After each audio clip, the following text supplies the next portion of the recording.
ಮಗನೇ, ಬೆಳಗ್ಗೆಯಿಂದ ಸಾಯಂಕಾಲ ತನಕ ಏನೇನ್ ಮಾಡ್ತೀಯ? ಕಾಲೇಜ್ ಹೋಗ್ತೀನಿ ಅಪ್ಪಾಜಿ. ಆಮೇಲೆ ಟ್ಯೂಷನ್ಗೆ ಹೋಗ್ತೀನಿ. ಆಮೇಲೆ ಸ್ಪೋರ್ಟ್ಸ್. ಆಮೇಲೆ ಬಾವುಟೆ ನೇಯ್ತೀನಿ. ಬಾವುಟೆ ನೇಯ್ತೀನಿ. ಎಷ್ಟೊಂದು ಕೆಲಸ ಮಾಡ್ತೀಯಪ್ಪ ನೀನು. ದಿನಕ್ಕೆ 24 ಗಂಟೆನೂ ಸಾಲೋದೇ ಇಲ್ವಲ್ಲಪ್ಪ ನಿನಗೆ. ಹಾಗಾದ್ರೆ ಬಾಂಬ್ ಹಾಕೋದಕ್ಕೆ ಸಮಯ ಎಲ್ಲಿರುತ್ತೆ?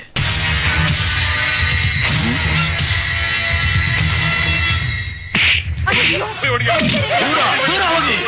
ಯಾರಾದ್ರೂ ಹತ್ರ ಬಂದ್ರೆ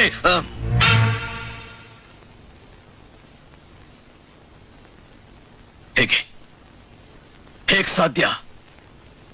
ಇಂಥ ಒಂದು ವಿಷದ ಹುಳು ನಮ್ಮ ವಂಶದಲ್ಲಿ ಬರೋಕ್ ಹೇಗ್ ಸಾಧ್ಯ? ದೇಶದ್ರೋಹಿ, ಸಮಾಜ ಕಂಟಕ, ಸಿಂಹದ ಹೊಟ್ಟೆನಲ್ಲಿ